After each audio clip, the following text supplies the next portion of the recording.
The salt air of Camden, Maine, clung to my skin as I stood in the kitchen of the Cape Cod house on Bayview Street, the one I'd poured my heart and savings into.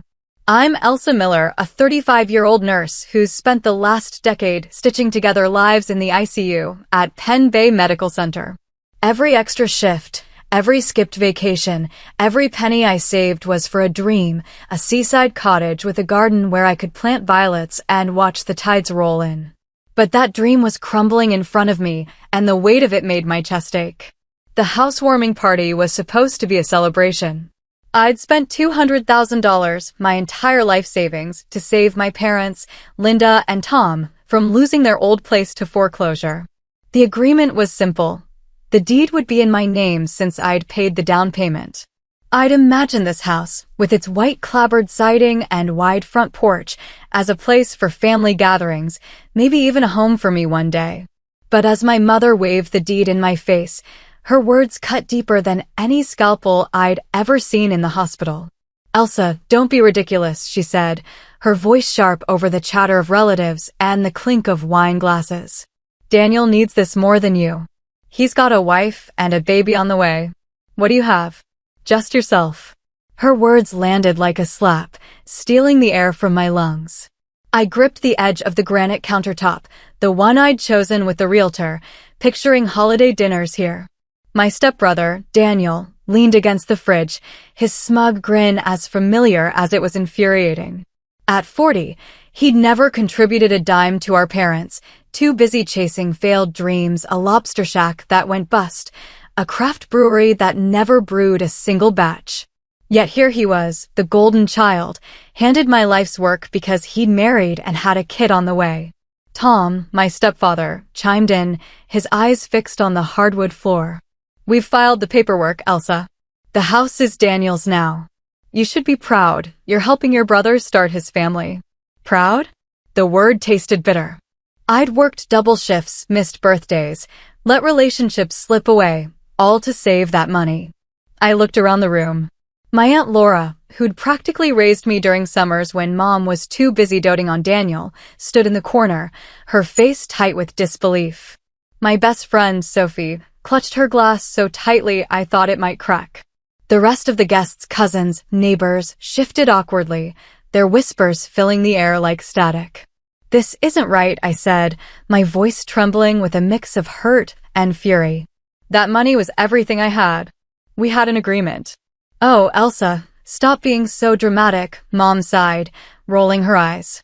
"You're a nurse. You'll save it again. Daniel needs a stable home for his baby. You don't have anyone to provide for."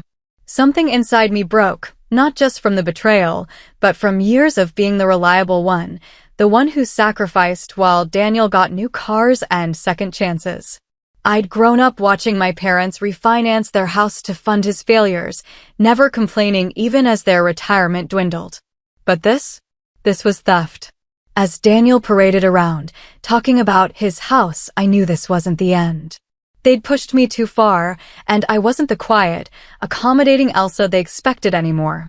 Growing up in Camden, I learned early that I was different in my family's eyes. When my dad died in a fishing accident, I was 8, and the world felt like it tilted off its axis. Mom remarried Tom within a year, and Daniel stormed into our lives like a nor'easter. At 10, he was all charm and chaos, instantly becoming the sun my parents orbited. I was the moon, steady, quiet, always there but rarely noticed. While Daniel got new bikes and later a pickup truck for his 16th birthday, I worked weekends at the local pharmacy, saving for college. I put myself through nursing school, juggling night shifts as a CNA and student loans that still haunt my bank account. Mom called me responsible, but it felt like a polite way of saying invisible. Daniel, meanwhile, was the dreamer, his lobster shack, his brewery, his tech startup, all failures my parents bailed out with their savings. I watched them refinance their house 3 times, saying nothing as their future slipped away. 6 months ago, when Mom called me in tears, saying they faced foreclosure, I didn't hesitate. I'd been saving for my own cottage, picturing a small place by the harbor where I could plant a garden and breathe. Instead, I offered my $200,000, thinking it might finally show them my worth. We spent weeks touring houses, settling on the Cape Cod on Bayview Street. I fell in love with its wraparound porch and the way the sea breeze drifted through the windows. "You're a blessing, Elsa," Mom said, hugging me tightly. "We'll make this work as a family." I believed her, desperate to feel like I belonged. But there were signs I ignored. The hushed phone calls with Daniel. The meetings with their lawyer I wasn't invited to. The way they stalled on finalizing the paperwork. Sophie warned me over coffee at the diner on Main Street. "Elsa, get it in writing," she said, her eyes serious. "I don't trust them to do right by you." I brushed it off, defending them. What kind of family would steal from their own daughter? I couldn't imagine it, not then. But as I stood in that kitchen, the memory of Sophie's warning burned. I'd been naive, and now my dream was slipping through my fingers like sand on Camden's shore. The housewarming party blurred around me, laughter and clinking glasses fading into a dull roar. I stood frozen in the kitchen, staring at the fluffy towels I'd bought for the bathrooms, the cheerful throw pillows on the couch, the welcome mat by the door that read "Home Sweet Home." Each item mocked me, a reminder of the future I'd imagined in this house. My savings, years of missed vacations, late nights in the ICU, relationships I let fade had built this place, and now it belonged to Daniel. I wanted to scream, to throw the deed back in Mom's face, but my legs felt like lead. Guests milled about, offering awkward smiles or avoiding my gaze. Laura, my aunt, stood by the window, shaking her head, her lips pressed tight. Sophie's hand brushed mine, a silent anchor in the storm. "This isn't right," I whispered, my voice cracking. "They can't do this." As Daniel strutted through the living room, talking loudly about repainting the walls, I noticed a folder on top of the fridge, Mom's usual spot for important papers. My heart pounded as I slipped it into my bag while everyone was distracted. Outside on the porch, the cool Maine air hit my face, and I pulled out the papers with trembling hands. There it was, the agreement I'd signed, stating the house would be in my name. Then I found something else, a letter from their lawyer, dated 2 weeks ago, warning that transferring the deed without my consent could be fraud. My phone buzzed. A text from Mom, *stop sulking outside.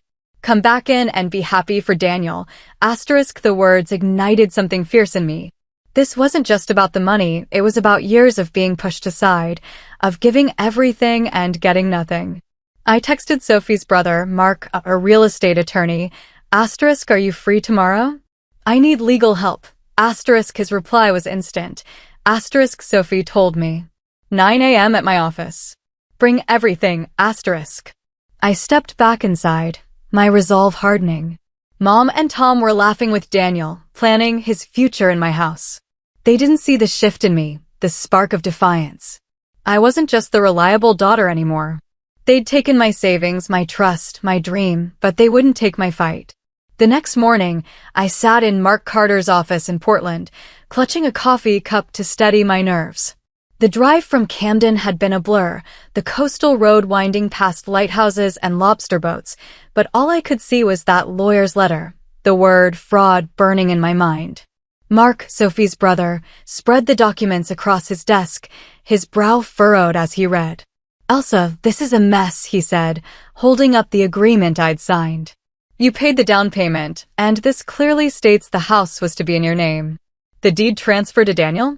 It's not just shady, it's illegal. And this letter from their lawyer proves they knew it." He tapped another page. "There's evidence of forged signatures here. Your name's on documents you never signed." My stomach churned. Forgery. Fraud. The words felt too big, too ugly, for my family. I'd spent my life smoothing things over, taking extra shifts to help them, staying quiet when they favored Daniel. But this? What can I do? I asked, my voice small but steady. Mark leaned forward, his eyes kind but firm. "We file an emergency injunction to stop any changes to the property, renovations, sales, anything. Then we sue to void the transfer. With this evidence, we can push for criminal charges if they don't comply. They stole $200,000 from you, Elsa. That's grand theft. Criminal charges." The thought made my heart race. I pictured Mom's tearful face, Tom's slumped shoulders, Daniel's smug grin fading. I didn't want them in jail, but I couldn't let them walk away either. I just want my house back, I said. And I want them to know they can't do this to me. Mark nodded, already typing. We'll start with the injunction. They'll be served by tomorrow. This is your line in the sand, Elsa. You're not the pushover they think you are. Driving back to Camden, I felt a strange calm. The fear was still there, but so was something new resolve. For the first time, I wasn't sacrificing myself for them. I was fighting for me. The next morning, chaos greeted me before my coffee had cooled. Sophie called as I was getting ready for my ICU shift, her voice urgent. Elsa, your mom and Daniel are outside your apartment. They're making a scene. I peered out my window, and there they were, Mom banging on the building's door, Daniel pacing the sidewalk, his face red with anger. I took a deep breath and went downstairs, the folder of documents tucked under my arm. The crisp Maine air did little to cool the heat rising in my chest. You have to stop this, Mom shouted as I stepped outside. This lawsuit will tear our family apart. That's rich, I said, surprised by the steadiness in my voice. You didn't care about family when you stole my life savings. I held up the folder. I have the agreement we signed. And the lawyer's letter warning you this was fraud. Want to talk about the forged signatures too? The color drained from Daniel's face. Mom grabbed my arm, her voice dropping to a whisper. Elsa, we can work this out as a family. No lawyers. I gently pulled away. We stopped being a family when you decided my $200,000 meant nothing. The DA has copies of everything. Reverse the deed, or this gets worse. You'd send your own mother to jail? Mom gasped, tears welling up. Those tears used to unravel me, but not today. You might send yourself there, I said. I'm just standing up for myself. Daniel's phone rang. His wife, Claire, her voice frantic through the speaker. The police are at our house, asking about the deed. They hurried off, panic trailing them like a storm cloud. Sophie, who'd been watching from her car, ran over and hugged me. I've never seen you like that, she said, grinning. You were fierce. I've never had proof before, I replied, my heart still racing. Just my word against theirs. Not anymore. For the first time, I felt the ground solid beneath me, not slipping away. My phone buzzed relentlessly as I worked my evening shift at Penn Bay, tending to patients in the ICU. Daniel had called 9 times, Mom 13, their texts a mix of anger and desperation. You're tearing us apart, Elsa. Stop this nonsense. I silenced my phone, focusing on the steady beep of monitors. Let them panic. They'd made me feel small for years. Now it was their turn. Mark called later, his voice steady. They've been served the injunction. No changes to the house can happen now. I dug deeper. There's more evidence of forgery. Bank statements show your signature on transfer documents you never saw. The DA's office is interested. This could go criminal fast. My heart thudded. I wanted justice, but the idea of Mom in handcuffs twisted my gut. She'd manipulated me, sure, but she was still the woman who'd read me bedtime stories, even if she stopped when Daniel arrived. Do we have to go that far? I asked, my voice catching. They're counting on you backing down, Mark said. They stole from you, Elsa. $200,000. They forged your name. You decide how far to push, but I'm with you. I stared out the hospital window, the harbor lights twinkling in the distance. Camden's beauty usually soothed me, but tonight it felt like a challenge to be as strong as the rocky coast. Keep going, I said finally. I want the house back, and I want them to face what they did. Mark was already moving. The lawyer they used is panicking too. He knows he's implicated. They'll try to settle soon. Stay strong. I hung up, feeling the weight of my choice. Guilt lingered, but so did a fire I hadn't known I had. My family thought I'd cave, like always. They were wrong. 2 weeks later, I sat in Mark's office, the air thick with tension. Mom, Tom, and Daniel sat across from me, their faces a mix of defeat and resentment. The notary placed a stack of papers on the table, the new deed among them. My family had caved. The house was being transferred back to me, along with $60,000 in damages and my legal fees covered. Most importantly, they were signing a notarized statement admitting their attempt to defraud me. Mom's eyes were red from crying, Tom stared at the floor, and Daniel's jaw was tight, his usual swagger gone. Claire, his wife, had left him after discovering he'd hidden their own financial troubles, debts from his latest failed venture. The house theft was just one piece of his mess. "Sign here," the notary said, pointing to the final page. One by one, they did.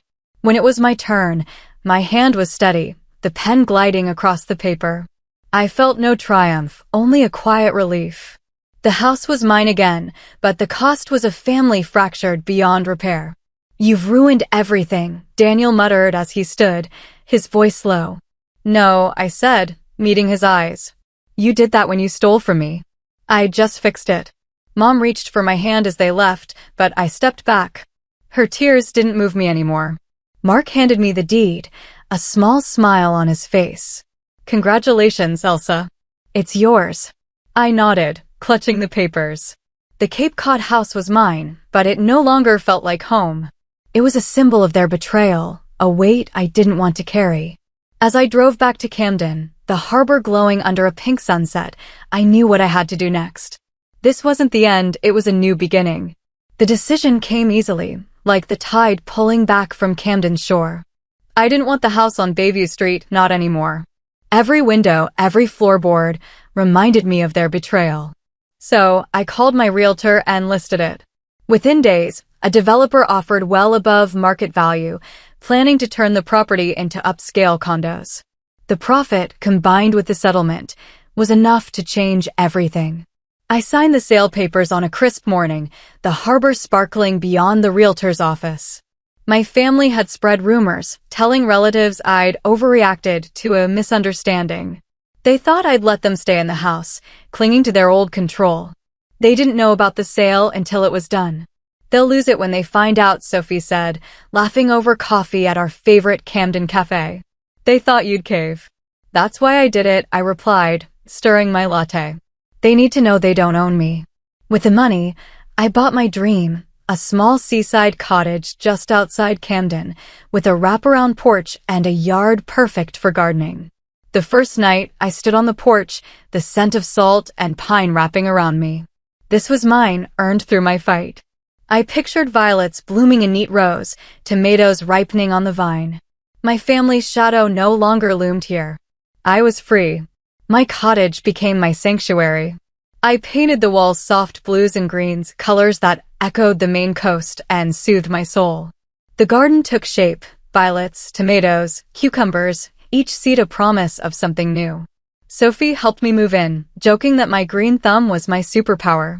Laura visited often, bringing her famous blueberry pie and stories from her bookstore. At work, things shifted too. I applied for and got a promotion to charge nurse, with better hours and a raise that felt like a reward for my courage. My colleagues noticed the change. I smiled more, spoke up in meetings, stopped taking every holiday shift just because I had no one to go home to. I'd found a family, not in blood, but in choice. Sophie, Laura, new neighbors who invited me to barbecues, a book club where we debated novels over wine. My biological family still reached out, their messages a mix of guilt and demands. Mom texted about Daniel's struggles, asking for rent money. I replied calmly, "I'm not in a position to help," and meant it. The words were my shield, protecting the life I was building. One evening, as I planned my garden on the porch, Mom's number flashed on my phone. I declined the call, feeling no guilt, only peace. I'd cleared the weeds from my life, and now I was ready to grow. A year after I stood up to my family, I sit on my cottage porch, watching fireflies dance above my garden. The violets are blooming, their purple petals vibrant against the green. Tomatoes hang heavy on the vine, and I've started donating extras to Camden's food bank. My life feels like the garden, carefully tended, thriving mine. My career has soared. As nursing supervisor, I mentor new nurses, sharing not just medical skills but lessons in courage. One thanked me recently, saying my story gave her the strength to leave a toxic relationship. "If you could face your family," she said, "I can face one person." Her words warmed me, a reminder that my fight rippled outward. Mom, Tom, and Daniel struggle. Daniel's divorced now, working a retail job, living with my parents in a modest rental. I don't wish them harm, but their choices aren't my burden anymore. Laura tells me Mom still spins tales of my selfishness, but the truth has spread. That notarized statement I made them sign? It shifted the narrative. I'm no longer the ungrateful daughter, but the nurse who fought for what was hers. Sometimes, I look at an old photo from the housewarming party, their smug faces frozen in time. I don't feel anger anymore, just gratitude. Their betrayal pushed me to become someone stronger, someone who chooses herself. Claire brings my nephew to the cottage sometimes, saying the garden calms him. It calms me too. Last night, I hosted a dinner for Sophie, Laura, and friends from work. We sat on the porch, laughing under the stars, wine glasses clinking. To boundaries, Sophie toasted, her eyes twinkling. To growth, I added, thinking of my garden, my career, my heart. This is family, chosen, respectful, real. To everyone who's followed my journey, thank you. You've walked with me through betrayal, battles, and breakthroughs. If my story moved you, share it with someone who needs to hear it. Keep planting your own seeds of courage, and I'll meet you on the other side, where every bloom tells a story of resilience and new beginnings.